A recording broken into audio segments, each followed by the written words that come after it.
Hey, MMA fans, gamblers, and let's be honest, my friends and family that I've tricked into watching this video on Facebook. I'm John Lee, a writer, gambler, and analyst. Anyone can be an analyst these days. Everyone breaking down MMA, like Robin Black, like, how is he more qualified than me? He's really not. I've trained for years. Not to pull that card because it's a really annoying card to pull because you can't analyze without training. But anyone can analyze MMA, it seems. So here goes my attempts at it. So in this video, I'm going to share my picks, breakdowns, and tape study for these 6 fights. You can see them on the screen, so I don't need to say it. Now, I know some people, honestly, me, a lot of the time, like to get straight to the picks and want me to shut my stupid mouth and tell them what I'm betting. So if you're one of those people, like me, I totally understand. I'm betting Tony Ferguson over Rafael dos Anjos at plus 130 for 1 unit. Tony Ferguson over Dos Santos by submission for half a unit at plus 440, and a parlay of Oliveira, Perez, and Grasso at plus 218 for 1 unit. Total of 2.5 units wagered to win 7.6 units. I'm also going to make some jokes about Mike Perry being autistic, so you'll miss out on that if you don't keep watching. I really think Mike Perry's autistic. Like, I'm only 15% throwing shade. I really honestly think he might be on the spectrum. It's a spectrum disorder, you know. Anyway, let's get into the fights. Tony Ferguson versus Rafael dos Anjos. I looked at 8 fights, last 4 for dos Anjos, and Venata, Barbosa, Michael Johnson, and Josh Thompson for Tony Ferguson. So let's start with just the advantages. Southpaw, Rafael dos Anjos is a southpaw. Tony Ferguson's only loss in the UFC is to southpaw Michael Johnson. It was kind of countering Michael Johnson more than pressuring Michael Johnson. They did pressure a little bit. That's a real thing. Southpaws are tricky. Southpaws are an issue. And Tony was getting cracked by straight lefts. Reach, Ferguson has a big reach advantage. 6 inches, that's pretty significant. Especially the way he uses snap kicks, which Dos Anjos doesn't like. If you look at the first Cowboy fight, Cowboy was having a lot of success bothering Dos Anjos with the front snap kick. Ferguson throws a lot of those, especially in his latest fight against Venata, Thompson, and Barbosa. So he's definitely going to be able to outfight if he wants to. Winning percentage and finishing percentage, Tony Ferguson. Tony Ferguson has the highest finishing percentage in the lightweight division at like 72%. Pace, Tony Ferguson. Tony Ferguson throws like 11.5 strikes a minute. But the thing there is cardio. That's kind of the X factor. It's 5 rounds and cardio. Rafael dos Anjos is a cardio machine. He can go for days. Tony Ferguson, he's been getting more and more crazy lately. He used to be kind of a disciplined boxer. Like if you look at his tough fights, and then his first couple of fights after that, he was a pretty disciplined boxer who had power and some good wrestling, and then he just kind of got into the 10th planet stuff and became this rolling crazy man. But it's been working for him. Now, will it work against someone who's very controlling like Rafael dos Anjos, who's going to try to stick him with his back on the cage? I don't know, but I think it will. I'm going with Ferguson because number one, RDA's been knocked out twice. He's coming off a knockout. He's been fighting for forever. This is like his 21st or 22nd fight in the UFC. He has over 20 fights in the UFC for sure. I just think eventually he's going to wane, and I think Ferguson's just on the way up. Ferguson's actually a couple months older, but I just think he's less worn, less damage, and I think RDA is not a great shot wrestler. None of the Kings guys are. None of the Kings guys, I guess maybe Patrick Cummins, but besides him, none of the Kings guys really have great shooting takedowns from the outside. They're more get you against the cage, rough you up, punch their way into the clinch, drop down for a takedown. And that's why I'm putting the half-unit bet on Ferguson by submission, because Ferguson, he finishes, man. He gets a lot of submissions. He's dangerous, and I could see Rafael, sticking his neck in the wrong place and Ferguson grabbing that damn Darce choke and getting another victim. So I think if we're at plus 440, I think it's worth a flyer. I mean, it very easily could happen that Rafael just puts the pressure clinic on Tony Ferguson, and Tony Ferguson's crazy wild man routine just keeps getting him stuck against the fence or stuck on the bottom. But I think this is a very close fight. Getting Ferguson at plus money I think is value, and especially with the submission. So I feel pretty good about this, but, it is a very close fight. Second fight I analyzed was Dariush versus Magomedov, also 8 fights. I think I did 5 of Beneil Dariush and 3 of Magomedov's, just Magomedov's UFC fights. Advantages, age, Dariush is younger. Pace, Magomedov, it's a really slight advantage, though. That's why I put the star there. Again, we have the southpaw from Kings, winning percentage Magomedov, finishing Dariush, competition Dariush, and Magomedov is coming off a long layoff. Still, though, I just think that Dariush's wrestling is not going to be good enough to consistently get and hold down Magomedov. And Magomedov's such a good striker on the feet that I don't think it'll be close. I think he'll be able to kind of keep Dariush off of him. He'll probably maybe even get taken down once. He might even get threatened like he did in the Tony Martin fight where he had to flip over the armbar. But I think he gets back up, gets back on his game, and just starts putting clean strikes on Dariush and probably hurts him at some point. Doesn't finish because he's not really a finisher. He just doesn't have that killer instinct at all. He's just very safe. But I just think if Dariush can't get this to the ground, he's going to be in a world of trouble. So I'm putting Magomedov in the parlay because I don't have a lot of faith in Dariush getting that fight to the ground and keeping it there. Could be wrong, though. Sanchez versus Held. Okay, so this is why I put these slides in here, because this is the co-main event, and they don't have a picture of Marcin Held. So UFC, William Morris. I have a friend who used to be a agent's assistant at William Morris. You guys should holler at me. I can get you some graphics. I'm on it. Advantages, camp Sanchez, age Held, winning and finishing percentage Held, southpaw Sanchez, and the disadvantage of debuting for Held. This is really a dog or pass fight to me. I don't trust Diego Sanchez, so I wouldn't bet on him.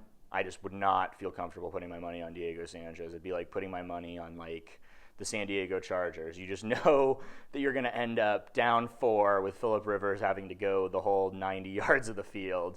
I feel like if you put your money on Diego, you're going to feel good for a little bit, and then he's going to end up mounted or with his back taken, and you're just going to feel all the stupid in the world. So listen to me now, believe me later on. Don't bet on Diego Sanchez. Just stay away from this matchup. Some people are saying bet on Held, but at minus 260 or whatever he's at right now, I don't trust Held that much. Held's not a great striker, less than 1 strike per minute landed. He's not super big or super athletic. He's good. He's a leg lock guy. He's a good grappler. He's a decent all-around fighter. He's had some good fights with Dave Jansen. One of the Pitbull brothers, the not that good one. The Sergio Pitbull. Because all little brothers to me are Sergios, because one MMA fighter is good and the other is not. Except for the Diaz brothers. Nick and Nate are pretty similar. But everyone else, it's Jake Ellenberger and Joe Ellenberger. Jim Miller and Dan Miller. And they're all the Sergios. So, yeah, I don't know. I'm not super high on Marcin Held. And Diego might win a bullshit decision, right? Maybe I don't know if Diego's been down there training in elevation, but that seems like something he would do. And it's Mexico, the crowd. I don't know. I just wouldn't bet on Diego, but I wouldn't be completely surprised to see Diego win a bullshit decision. Arantes versus Perez. So I have criminally underrated Eric Perez based on the wrestling mask that he wears, that luchador mask, because I really don't like wrestling. I just don't like it, and I just refuse to believe that he was seriously good. And I bet on Rivera against him because, in my mind, Rivera was beating Uriah Faber until Uriah Faber blatantly eye-poked him, much as he blatantly eye-poked Jimmy Rivera recently. It's kind of a Uriah Faber thing. Chuck Liddell used to thumb people, so, it's a thing. Always cheat, Dondasso, right? But Eric Perez is pretty good. He's now at Alliance, so now he's doing the Alliance Homeless Man Without a Box's Dominic Cruz routine. So that's all right. He's got a little bit better pace, better camp, better winning percentage. I'm just not super impressed with Arantes. I know a lot of other MMA analysts and bettors are. Maybe you're seeing something I'm not. That's totally possible. I just was not very impressed with his win over Jabouin or the other dude he armbarred after kind of getting out-wrestled. He's also talking about how he doesn't think the elevation's a big deal and he didn't train for it and he's really into running his gym. So I feel pretty confident Perez is going to win a pretty clear 29-28 or 30-27 decision. Also, like the issue of home cage, I think Perez is probably going to get cheered pretty hard because of the Mexican fighter in Mexico thing. So I think even if it's close, he'll probably edge it on the scorecards because he'll have the home cage advantage, which is also a real thing.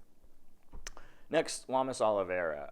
So I threw this in pretty late because there wasn't a line for a really long time on this. I actually set my own line at minus 240 on Ricardo Lamas, and then the line opened as basically a pick'em, and then flipped to now where Lamas is plus 100. Yeah, I just don't understand that. I really like Oliveira too, but I feel like that's kind of like a hipster pick. I feel as though Oliveira is like a hipster MMA god because he's got 6 submissions and he seems like he should be really good, except every time he steps up in competition, he loses, right? So to me, that's kind of a fight IQ problem and a just level of competition problem. And it's not like he hasn't been in the UFC for a while. He's been in a couple different weight classes. He's been KO'd a couple of times. And I think the Frankie Edgar fight, obviously Lamas isn't as good as Frankie Edgar, but I would say Lamas is closer to Frankie Edgar than he is to Jeremy Stevens, which I think is the other fight people are looking at to say, oh, Oliveira is going to destroy Lamas. Like, Lamas is pretty good, man. Lamas basically only loses to Uri Alcantara, who, like, murked him with a punch, and then, like, guys who are good, Mendez and Aldo. That's basically all of his losses in Zuffa. So I just don't really see Charles Oliveira being good enough to pull it off. Like, and he's also saying, like, he's worried about elevation, so he's going to go for a finish early. That means he's probably not in the best shape. I wouldn't be surprised if he misses weight. He's a guy who often has problems missing weight. He could, obviously, he's got, like, better than a puncher's chance of the submission because he's such an awesome grappler. But Ricardo Lamas is a pretty good grappler too, man. He handily out-grappled Diego Sanchez, who actually, say what you want about him being dumb, but he's a multiple-time NAGA winner and a pretty good grappler. And Lamas kind of schooled him on the house, took his back multiple times, like got out of bad positions. So I don't think he's going to get tapped, and I don't think he's going to be able to be like out-wrestled. I mean, and Charles Oliveira, he's really dangerous in the clinch with those elbows and knees, but Lamas is really good in the clinch too, man. And I think if they're clinching, Lamas is probably going to be taking him down and controlling him. I don't think Lamas is going to be afraid to go to the ground with him. And I think you can see, Oliveira has been controlled before by Frankie Edgar, among other people. So Jim Miller submitted him, while kind of dominating him on the floor. I think Lamas will probably be stronger, bigger, wider. I think Oliveira is a little bit taller and has a couple inch reach advantage. But to me, plus money on Lamas, I'm super psyched for it. So we'll see what happens. And last, and certainly least, Alvey versus Nicholson, the human dumpster fire. Yeah, he's a bad dude, man. The racist stuff with Dong Hung Kim, the alleged domestic violence stuff, it's just not good, man. Not a good dude, it seems like. So karma, definitely on Smiling Sam Alvey's. But this is a tough one, too. I would honestly stay away from this one or maybe lean towards Nicholson. I get the counterpuncher thing, but I think that, we're giving Sam Alvey a little too much credit because we don't like Alex Nicholson, right? I do this. I understand the emotional biases. We think Nicholson is a piece of shit, and I haven't been impressed with Nicholson either in either of his fights. The Devin Clark fight was weird. He was getting beat up, and he kicked the dude in the balls, then he landed, I guess, a liver kick and a right hand, and Clark went down. But that was a weird fight. And the Cernak, I don't know how you say that, nailed it, right? He was just getting beat up and dragged down and cranked. So, he doesn't look great, but he's big. He's taller. He's got a little bit of a reach advantage, 6 inches, pretty decent reach advantage, 2 inches of height. He's younger. He's finished every fight he's won. He hasn't really fought good competition, and but he is also a southpaw too. So I don't know. I could see Cam Alvey cracking him, but I wouldn't bet this because how terrible would you feel if you bet against or you bet on Sam Alvey and then Alex Nicholson won? Not only is a terrible piece of shit winning, but you also lost money. If anything, I would bet Nicholson as an emotional hedge. That way, if he wins, I can go, at least I won some money on that terrible human being. Because life is not a sports movie, and MMA is definitely not a sports movie. Bad people win all the time.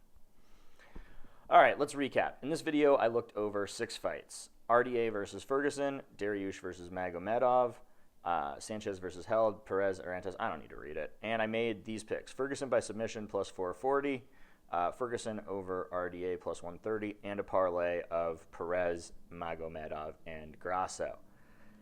Next time, our show will be brought to you by our sponsors, my new Fightpass show, Everybody Hates Jon. In this exciting show, we get hard-hitting, in-depth interviews from people who hate Jon Jones. In our debut episode, we'll chat with UFC champion Daniel Cormier about how he really doesn't hate Jon Jones per se. He just thinks Jon Jones is a piece of shit and a cheater, and he never really beat him clean, and he kind of hates him, but he really totally doesn't hate him, you guys. Stay tuned for that, and make sure to watch Everybody Hates Jon on Fight Pass. Talk to you next time.